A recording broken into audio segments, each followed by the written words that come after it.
seguindo então as nossas últimas aulas, em que a gente se preocupou um pouco mais em entender sobre diferentes correntes filosóficas lá da Idade Moderna, quando as formas de se pensar o mundo então se transformavam consideravelmente em relação àquelas da Idade Média, em que a gente estudou, sim, algumas teorias do conhecimento, como o racionalismo, como o empirismo. A gente vai ver outra corrente modernista, ou melhor, moderna, mais ou menos dessa mesma época, um pouquinho depois, digamos assim, em termos de origem. Mas antes que vocês me perguntem, por que eu não optei por falar sobre criticismo moderno com Montaigne ou o pragmatismo, que são outras correntes que venham a ser relacionadas com a teoria do conhecimento? O utilitarismo, ele não é uma teoria do conhecimento, ele é uma filosofia ética e moral.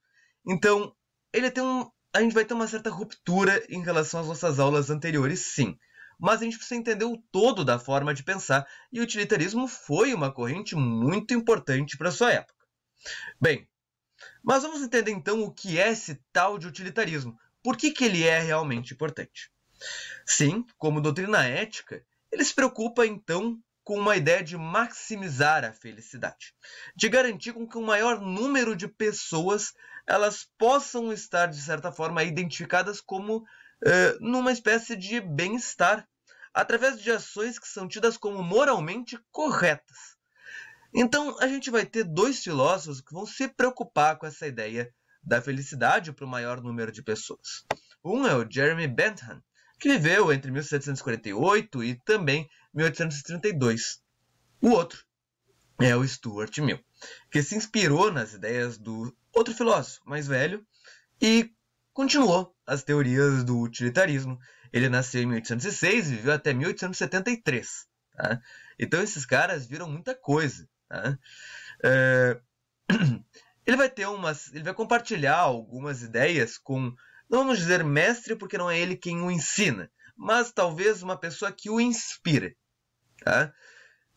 Mas vai ter as suas diferenças. A gente vai ter algumas diferenciações internas do utilitarismo, outros filósofos vão acabar se identificando com o utilitarismo, mas a gente vai ter uma classificação que vai basicamente definir o seguinte: nós temos um utilitarismo de bem-estar, que é aquele que procura avaliar para a população o bem-estar máximo dessa população, isto é, maximizar a felicidade para seja o todo ou seja a média da população. A gente vai ter outra forma de utilitarismo, que é aquele que a gente chama de objetivo e subjetivo, ou melhor, também duas divisões internas que vão fazer uma certa distinção da objetividade do útil através do prazer e da dor, e também o do indivíduo em relação à percepção do indivíduo ao que é, né, a essa felicidade. E daí a gente fala de utilitarismo subjetivo. A gente tem ainda um utilitarismo de exigência. Esse utilitarismo de exigência, meu Deus, se refere então a exigir um certo comportamento, uma certa ética aplicada a diferentes ações.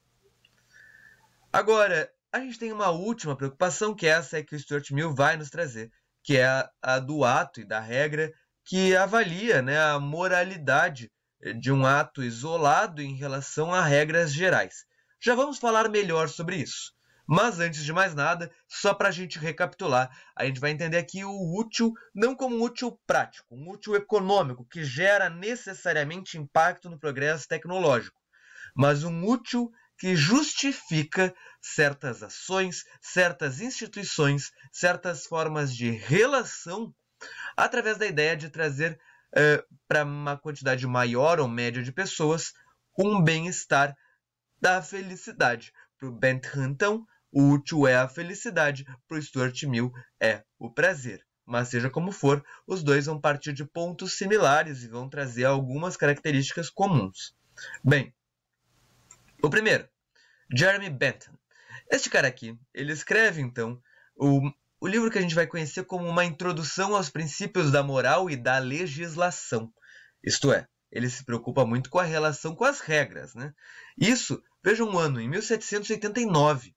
O que acontece mais ou menos nessa mesma época? A Revolução Francesa, né? Então, a Europa estava em ebulição neste contexto. Agora, ele vai nos largar a ideia do princípio da felicidade.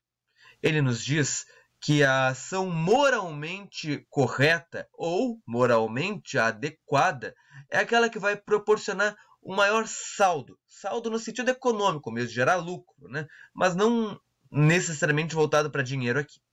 Saldo de felicidade, isto é, em que mais pessoas vão poder ser identificadas como felizes. Tá? Essa felicidade ela vai ser então quantificada. É na quantidade que nos importa aqui. E bem, Bentham ele vai falar em pelo menos 7 variáveis que podem medir essa felicidade. São elas a intensidade, a duração, a certeza, a proximidade, a fecundidade, o prazer e também a extensão do prazer. Todas essas 7 ajudam a medir o quanto, na verdade, se tem de felicidade.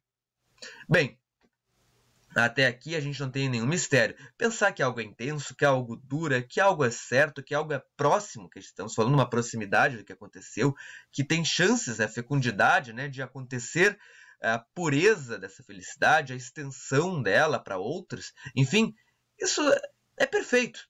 Não temos nenhum mistério aqui. Agora, o que é a felicidade do Bentham? Em comparação, ou melhor, o que é de diferente dessa felicidade em relação à felicidade que se falava lá atrás, na Antiguidade, com Aristóteles, quando ele lançava e falava, né, sobre o eudaimonismo. O eudaimonismo a gente entende como um bem supremo, como uma finalidade, na ideia da constituição da polis grega. Né? Então, essa felicidade da polis ela não se separa da felicidade do indivíduo. Ela é exercida numa ideia de desenvolvermos nossas virtudes e evitarmos tanto excessos quanto deficiências. Isto é, a pessoa que nem exagera nem falta e pratica ações adequadas e desenvolve suas virtudes e que, consequentemente, participa da vida pública e política, ela é uma pessoa que, por sua vez, se identifica com a felicidade. Agora, para o Bentham, essa não é exatamente a mesma definição. Ele vai nos dizer o seguinte, que a felicidade ela se entende aqui como a soma da felicidade dos diferentes indivíduos que proporcionam a felicidade coletiva da comunidade. E por isso seria preciso e importante medir a dor, medir o prazer, para que a gente possa tomar decisões frente ao coletivo. Então, nada vai ser tirado, de ser decidido sem considerar as consequências boas ou ruins, moralmente falando, para a população. E é por isso que, na verdade, o Bentham ele vai nos falar do chamado cálculo da felicidade. Ele vai propor um cálculo que utiliza aquelas variedades, né, da intensidade, da duração, da extensão, enfim, para, na verdade, medir o nível de prazer ou de dor. Então, esse método visava, de certa forma, auxiliar na tomada, né, das decisões legislativas e políticas que maximizassem a felicidade de uma comunidade. Em outras palavras, qualquer decisão política que vai ser feita, ela deve ser feita tomando em consideração o bem-estar da população. Certo? Bem, ele vai então falar de 3 princípios para isso. Esses 3 princípios são o domínio do prazer e da dor. O prazer e a dor, eles são os 2 guias morais, né, da nossa sociedade. O segundo, a subordinação ao princípio da utilidade. As ações elas são entendidas então como moralmente corretas aqui se elas aumentarem o prazer e reduzirem a dor. Isso é importante. E também a ideia do conceito de comunidade. A comunidade ela é vista como a soma dos diferentes interesses dos indivíduos. Então, tomando em consideração esses 3, a gente vai ter então uma possibilidade de medir a felicidade. Agora, mais para frente, Stuart Mill, quase aprendiz, um seguidor, digamos assim, mas ao mesmo tempo um crítico, ele vai trazer uma interpretação distinta.